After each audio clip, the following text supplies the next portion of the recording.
শুভ সকাল বন্ধুরা, তোমরা সবাই কেমন আছো? আশা করছি তোমরা সবাই ভালো আছো এবং সুস্থ আছো। আমার পরিবারে তোমাদের সবাইকে অনেক অনেক স্বাগত আর অনেক অনেক ভালোবাসা জানিয়ে আজকের ভিডিওটা শুরু করছি। সকালবেলা দেখো এই যে বাসি বিছনাগুলো উঠিয়ে নিচ্ছি, কারণ তকসে পাপাও তাড়াতাড়ি উঠে গেছে, তো তার জন্য ভাবলাম বিছানাটা রেখে লাভ নেই। তো ভাবলাম বিছানাটা আগে উঠিয়ে নিই, তারপর চাটা খাওয়া দাওয়া হবে। আর যেহেতু আজকে কতদিন ধরে তকসে বাবার কাজ নেই, তো তার জন্য সকালের কোনো হুড়স্থুল নেই আর কি, রান্না বান্না করার আর কি। তো ধীরে সুস্থে কাজগুলো করলেই হয়। তো ও উঠে গেছে, তো আমি ভাবলাম যে বিছানাটা তুলে নিই। তো এই বিছানাটা তুলে নিয়ে তারপর এদিকে এসে পড়লাম এই বিছানাটা তুলতে। তো ভাবলাম বিছানাটা তোলার আগেই কম্বলের ওষারটা আমি খুলে কিন্তু ভিজিয়ে রেখে এসেছি কলের পাড়ে, আর কম্বলটা রোদ্রে দিয়ে দিচ্ছি, কারণ গরম পড়ে গেছে আর কম্বলটা বিছানাতে রেখে কোনো লাভ নেই। রাত্রে কোনো গায়ে দেওয়া হয়ই না, পাতলা কিছু একটাই গায়ে দেওয়ার দরকার এখন। তো ভাবলাম একটা কাঁথা নামিয়ে নেব গডরেজ থেকে আর কম্বলটা উঠিয়ে রাখবো আর কি। তো তার জন্য কম্বলটা আজকে রোদ্রে দিয়ে দিলাম। আর সকালবেলা ঘুমের থেকে আমি 5:30টার সময় উঠেছি, উঠেই কিন্তু কম্বলের ওষারটা ভিজিয়ে দিয়েছি আর কি, কারণ ভিজিয়ে রাখলে ময়লাটা অনেকটা কেটে যায় নিজেই, এত একটা কষ্ট করে ধুতে হয় না। তো তার জন্য ভিজিয়ে রেখেছি। আর ভিজিয়ে না রাখলে সাথে সাথে যদি ভিজিয়ে ধুতে যাই তাহলে কিন্তু অনেকটা কষ্ট হয়ে যায় ধুতে। তো তার জন্য ভাবলাম আগেই ভিজিয়ে রেখে দিই। তো সেটা ভেবে আজকে তাড়াতাড়ি করে উঠে কম্বলের ওষারটা ভিজিয়ে রেখেছি। তো কম্বলের ওষারটা ভিজিয়ে রাখার পর ঘরটা ঝাড় দিয়ে ঘরটা মোছামুছি সব কিছু আমার কমপ্লিট হয়ে গেছে। আর কম্বলটাও রোদ্রে দিয়ে দিলাম। তারপর এদিকে আমি তক্সকে বললাম আর কি, হ্যাঁ তুই মুখ টুক ধুয়ে পড়তে বসে যা। তো ও পড়তে বসার আগে কিন্তু খাওয়ার জন্য বায়না করে, তো ওকে বললাম একটু তো পড়ে নে, তারপরে একসাথে সবাই মিলে খেয়ে নেব। তো দুধ চা করে নিয়েছি আমাদের জন্য, আর ওকে দুধ গরম করে দিয়েছি। ও তক্সকে দুধ গরম করে দুধের বাটিতে করে দিয়ে বাটির মধ্যে রুটি ছিঁড়ে টুকরো টুকরো করে দিয়ে দিয়েছি। তো সেটাই বসেও খাচ্ছে, আর আমাদের দুজনের জন্য চা করে আমরা চা নিয়ে বসলাম আর কি। তক্সা পাপা কিন্তু সবজি ছাড়া কিন্তু রুটি খেতে পারে না, অনেকটা কষ্ট হয়ে যায় ওর জন্য। আমি যেমন চা দিয়ে রুটি খেয়ে নিই, কিন্তু ও একদমই পারে না। ও রুটি হলে সবজির দরকার ওর আর কি। তাও কিছু করার নেই, আজকে অনেক কষ্ট করে খেয়েছে, না খেয়েও কি করবে, কারণ কি কালকের কোনো সবজি ছিল না। কালকে ডাল ছিল, তো ডাল দিয়ে তো খাওয়া হবে না, ডাল দিয়ে রুটি খেতে ভালো লাগে না। আর যদিও বুটের ডাল হয় তাহলে কিন্তু খাওয়া যায়। তো এটা তো হলো মুগ ডাল, তো মুগ ডাল এই ঝোলা ঝোলা ডাল খাওয়া যায় না রুটি দিয়ে। তো কষ্ট করে ও দুটো রুটি খেয়েছে চা দিয়ে, আমিও দুটো রুটি চা দিয়ে খেয়ে নিয়েছি। খাওয়া দাওয়ার পর দেখো বাসন কুসনগুলো ধুতে এসেছি।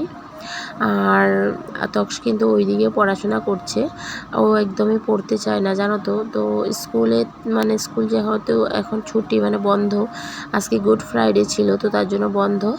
আর তো তার জন্য বললাম যে তুই ঘরে বসে থাক, ঘরে বসে বসে পড়াশোনা কর, একদম বাইরে গিয়ে রোদ্রের মধ্যে দৌড়াদৌড়ি করতে চায় আর কি।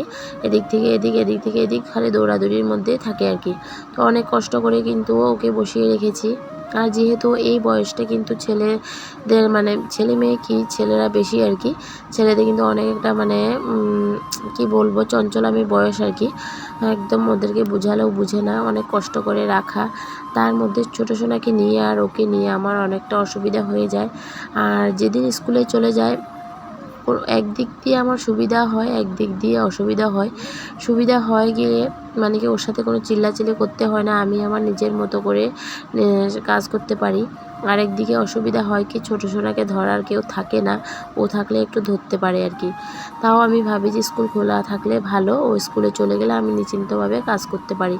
ছোটো সোনাকে নিয়ে তাও আমার এত একটা দিকদারি হয় না। তারপর ছোটো সোনার জন্য একটু গরম জল করে নিয়েছি, করে বোতলে ভরে রাখলাম। আমি স্নান টান করে চলে এসেছি, এখন যাবো পুজো দিতে। আগে ভাবলাম যে সিঁদুরটা দিয়ে নিই, তারপর পুজো দেবো। রান্নাবান্না সব কাজ তো আছেই, সকালে অনেক কাজ করলাম, 6টার সময় উঠেছি, 6টার সময় উঠে আর এতটা আমি সব কাজই করলাম। কম্বলের সাথে ভিজিয়ে রেখেছিলাম, সেটাও ধুয়ে নিয়েছি।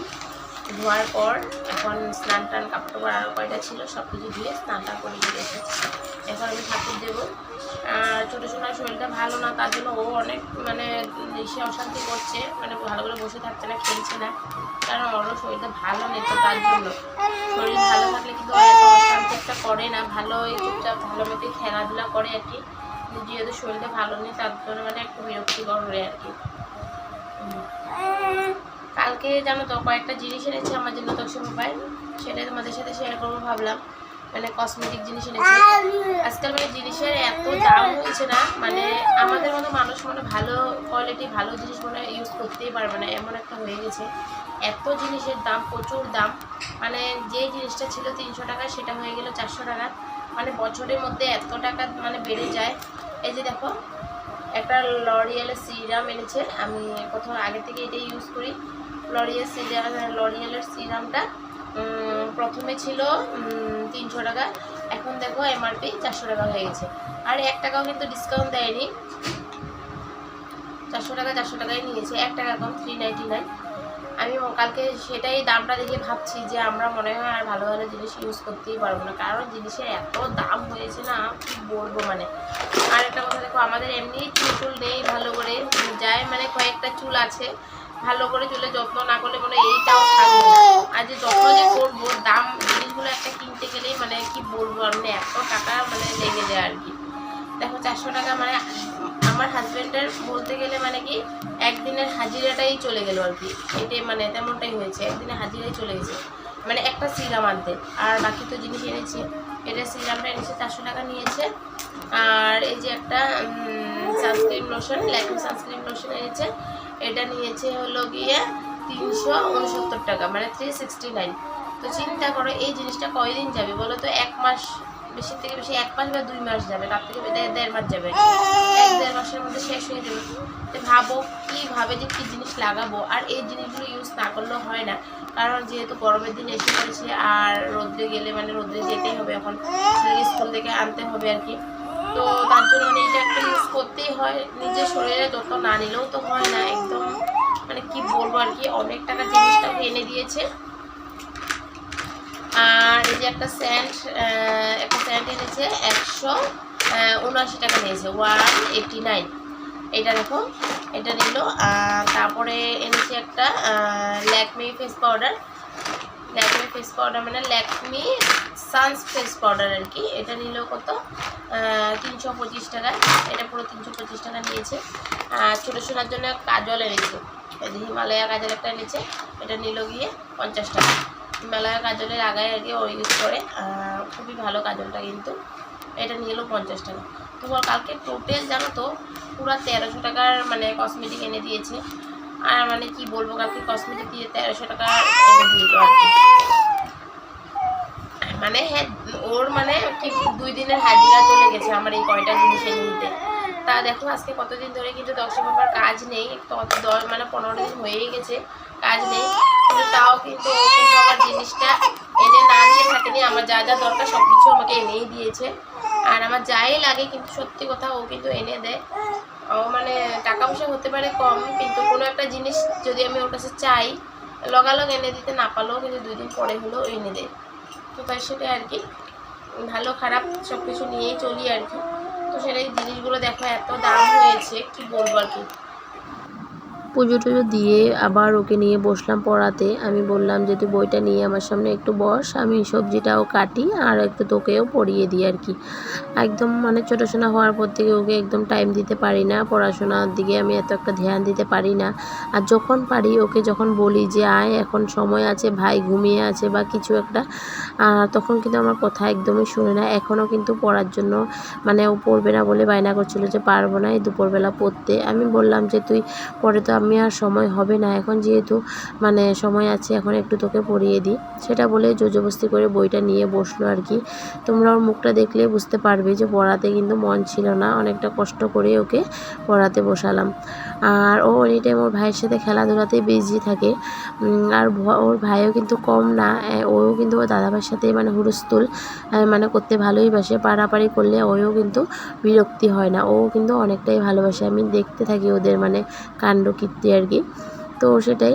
আর জানো তো একটা কথা, পরশুদিন কী করেছি, ছোটো সোনাকে কুলে নিয়ে মানে ওকে মানে বড় ছেলেকে আর কি কিছু একটা কথার জন্য একটু গালাগালি করছিলাম। আর মনে হয় কি মেরেছিলাম, মানে কি মনে হয়, হ্যাঁ পরশুদিন মেরেছিলাম না বকাবকি করছিলাম এত একটা মনে নেই, কিন্তু ওকে কোলে নিয়ে করেছিলাম, যাই করেছিলাম। আমার এটুকু মনে আছে যে ওকে গালি দেওয়ার সাথে সাথে কিন্তু ও ছোটো সোনা একদম কান্না করে উঠেছে। তো সেটাকেই বলে দেখো ভাইয়ের টান ভাইয়ের পুরোই আছে, ও এখন থেকেই বুঝতে পারে। তো দেখো বন্ধুরা, আমার এদিকে কিন্তু রান্না বান্না কমপ্লিট হয়ে গেছে। তোমাদের সাথে গল্প করতে করতে আজকে শর্টকাট করেছি। আজকে মুগ ডাল দিয়ে লাউ করলাম আর ভেন্ডি সিদ্ধ, আর কালকে রাতের ডাল আছে সেটাই খাওয়া হবে আর কি। রান্না বান্নার পর কড়াই টড়াই যত বাসন ছিল সব কিছু আমি ধুয়ে নিয়েছি, ধুয়ে টুয়ে খাওয়া দাওয়া করে নিয়েছি। তারপর তক্সা বাবা একটা তরমুজ নিয়ে এসেছে। তরমুজটা হলো গিয়ে আধাটুকুই তরমুজ, মানে আধাটুকুই তরমুজে এনেছে, কতটুকু জানি না। আধাটুকু তরমুজ এনেছে, কারণ আমাদের ঘরে খাওয়ার মতো এত কেউ নেই। আর যেহেতু আমারও সর্দি লেগে আছে, আমিও খাবো না, ছোটো সোনারও সর্দি, তো তার জন্য বেশি করে আমি খাবো না আর কি। আর ওদের জন্য মানে কেটে নিয়েছি। এমন না যে আমি খাইনি, কিন্তু আমি দুটুকরো খেয়েছি। তাও প্রথম মানে আমাদের ঘরে এই বছর তরমুজ এনেছে, তো সেটা ভেবেই আমি দুটুকরো কিন্তু খেয়েছি। তো বন্ধুরা, আমার ভিডিও দেখে তোমাদের কেমন লাগে কমেন্টে কিন্তু আমাকে অবশ্যই জানিও। আর ভালো লাগলে লাইক কমেন্ট সাবস্ক্রাইব অবশ্যই করে দিও। সাবস্ক্রাইব করে বন্ধু হয়ে আমার পাশে থেকো। আর তোমরা যে যেখান থেকে ভিডিওটা দেখছো কমেন্ট করো, তাহলে কমেন্টের মাধ্যমে কিন্তু আমি তোমাদের পরিবারে গিয়ে তোমাদেরকে ভালোবাসা দিয়ে আসতে পারবো। আর প্লিজ বন্ধুরা, স্কিপ না করে পুরো ভিডিওটা দেখো। ফুল ওয়াচ করলে কিন্তু আমার ওয়াচ টাইমটা তাড়াতাড়ি কমপ্লিট হতে পারবে। আর আজকের জন্য ভিডিওটা এতই কি রইল, টাটা।